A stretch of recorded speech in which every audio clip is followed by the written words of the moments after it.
Today, Secretary of State Antony Blinken and Defense Secretary Lloyd Austin testified before the Senate to get approval for the Biden administration's $105 billion request covering aid to Ukraine and Israel. South Carolina Senator Lindsey Graham agrees this request must be fulfilled to keep America safe, and he joins us now. Thank you for joining us, Senator. So you were there. You saw, again, both of them, you know, so many people are saying, yeah, maybe not Ukraine so much right now, but definitely Israel. Talk to us about the theory behind getting $105 more billion out there. Right.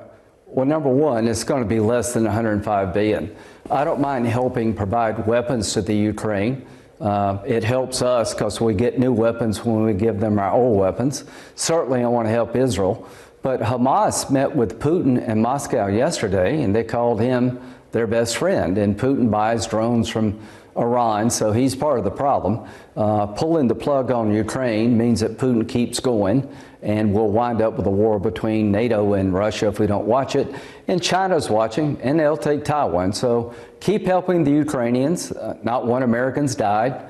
5% of our defense budget has resulted in 50% reduction in the Russian army. They've done a pretty good job. They just need our help. Obviously, Israel's a good ally, but $105 billion is too much. We don't need to send all this humanitarian aid.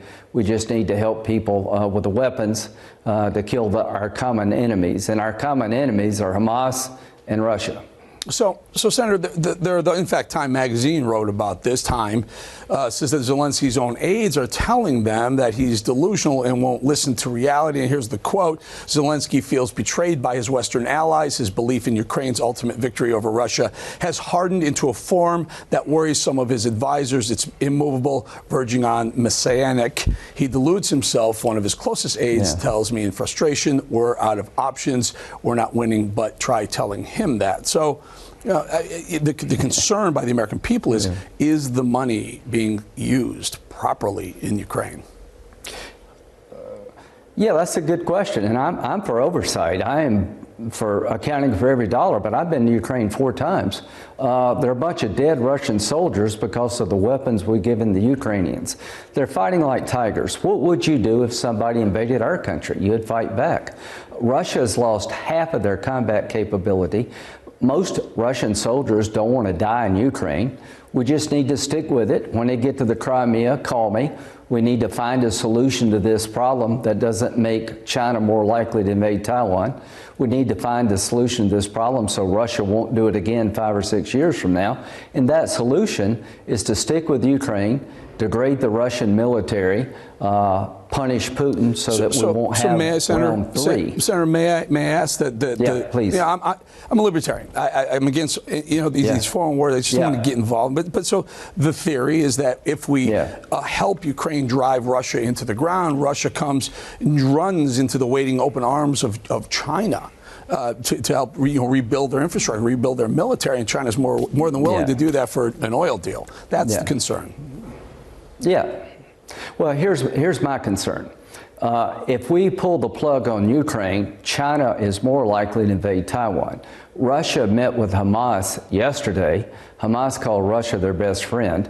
I think the war goes beyond Ukraine. Putin wants to recreate the old Soviet Union, the old Russian Empire. He's not going to stop until somebody makes it. We haven't lost one soldier. I understand about foreign entanglements.